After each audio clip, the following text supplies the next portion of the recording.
Hello everyone, this is Josh Oakes, and on this video we want to show you 5 common mistakes companies make on their website. And I'm excited to have Cohen of actbold.com. Ido, welcome. Thank you for having me. Well, I'm honored to have you here, bud. Let's jump into the really good stuff and share with people 5 common mistakes that companies make. But first, what does actbold.com do?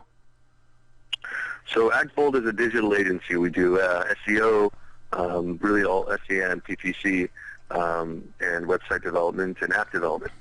Awesome. So walk us through, we're going to go to the next slide here. Walk us through 5 of the common mistakes, the first one being poor messaging. So I guess when you have a website, typically there's a tagline at the top, sort of the main thing that tells people what it is that your website is there for. Mm-hmm. And oftentimes people don't really use that opportunity to tell people exactly what they want them to do. Yeah. Maybe they'll say something very qualitative but not very quantitative, or they'll say what they think they want to hear, but because they're so intimately familiar with their own business, the tagline just doesn't make sense for somebody from the outside that doesn't really know their business. So we also found that from a lot of testing that changing messaging on the site, is very easy to test and very easy to change, mm-hmm. but it's also, it's a change for the amount of time it takes to make that change. It has the most immediate impact on improving your site's engagement and conversion. That's awesome. Let's go look at a good example first of good messaging, and then we'll look at a bad example of messaging. Is that okay? Sure. Great. So what are we on first? Is this basecamp.com? Yeah. So if you look at basecamp.com, you can see that basically what they're doing is they're essentially they're giving you a quantitative number, right, in the tagline, and they're telling you exactly how many people signed up last week, mm-hmm. right, mm-hmm. for Basecamp. And then if you look at the second line, it tells you what it is that they use it for, mm-hmm. to manage their projects. Mm-hmm. So you can see that in that line up there, there's very little text on the main messaging here, but in providing that, they basically provided you with real numbers that makes you feel like, wow, this many people are using this company. And then what is it for? Oh, okay, it's to manage projects. Mm-hmm. And you can see that then the only thing you could pretty much click on is either starting a 60-day free trial, or you can sort of log in from the top of the screen.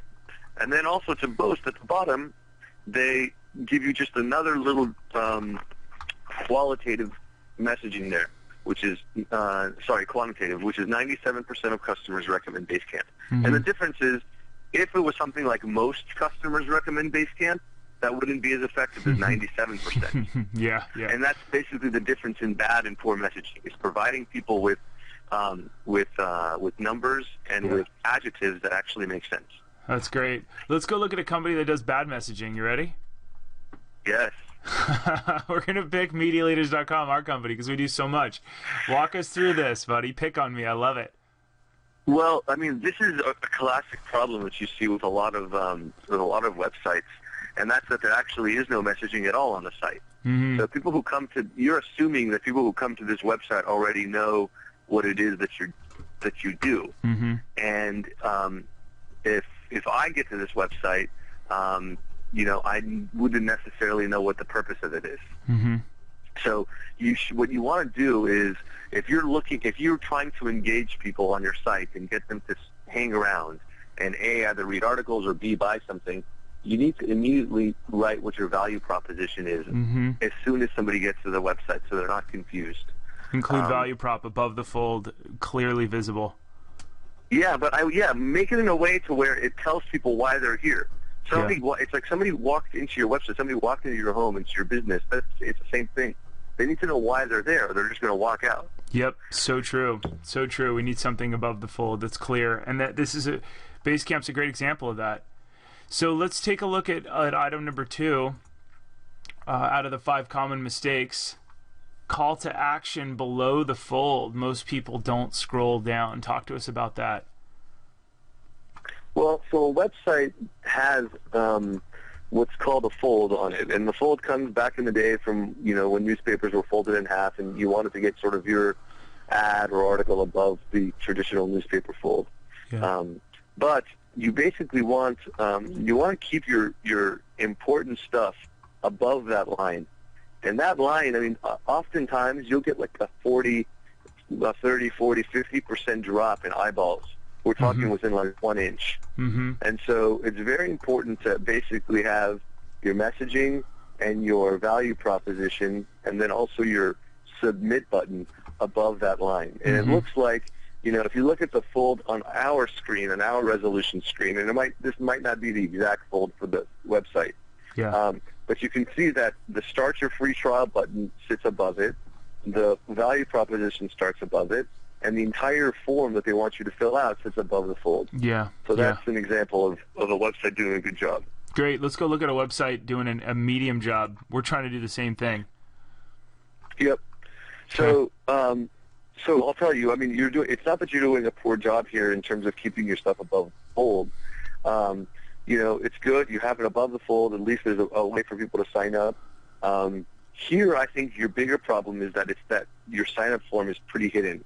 And what I would probably do for a website like this, if you're looking to collect people's name and email address, is I would actually have a page in front of all of these articles, like Medially, like Basecamp, that tells people why they should enter their name and email address. And maybe it's, see thousands of free videos about, improving your digital presence. Click here to enter. That's great. So something like that, and I think that can help definitely. That'll probably improve your conversion rate. It's a great suggestion. Let's move on to the next one real quick, Ido, which is confusing navigation. Are you trying to do too much? Talk to us about that. So you see this a lot with businesses that have different types of clients. So, let's take just as an example, maybe there's a real estate agent, okay?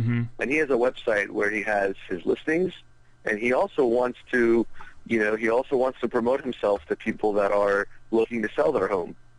So, just use something like that as an example. They feel like they have two clients, and they're trying to appeal to both. They're both trying to appeal to people trying to sell their home and people that are looking to buy a home. So what you often what happens is when you have that type of scenario, that happens in so many different types of businesses, is people will create a navigation to try to accommodate every type of visitor that comes to their website. And oftentimes what that does is it creates very confusing navigation. True. So what you want to do with navigation is you really actually want to prioritize which visitor is actually the most important. And you sort of want to build the website around that visitor.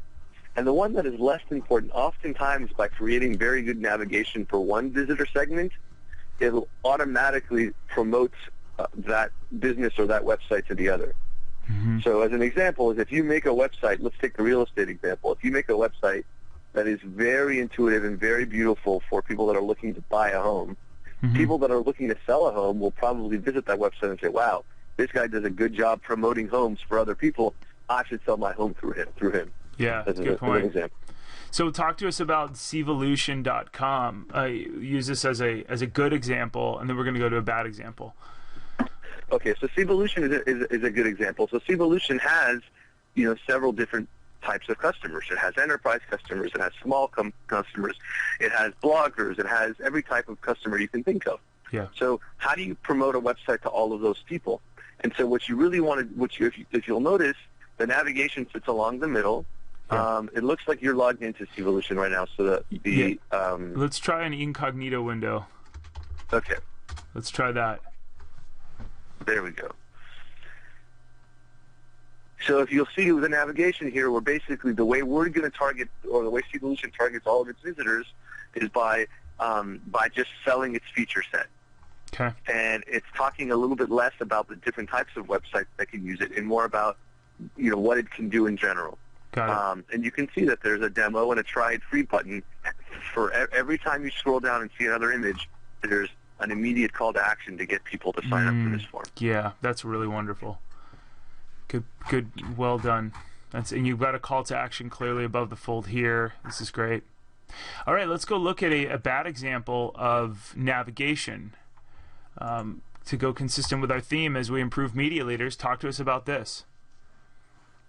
Well, so I'll tell you, I think that this is a perfect example of media leaders having a lot of different types of web visitors, and you're trying to accommodate all of them. Yeah, So true. you're trying to have a client portal. You want people to sign up for a newsletter. You want them to see your book. You want them to hire you. You want them to see the videos, your events, your blogs. And so, I think what needs to happen here is it needs to be a little bit more strategic, because this is a little bit overwhelming. Yeah. I bet that people don't interact with that menu at the top very much, with the exception of contact, would be my guess. And that's because it's a little bit overwhelming. Yeah. So I think what needs to happen here is you need to figure out who are your most important customers and prioritize them, and start building this website for client number 1 and client number 2. And the other ones, you can make it a little bit more difficult for them to find where they need to go. But it needs to be prioritized a little bit, instead of having an approach where it's even for everyone.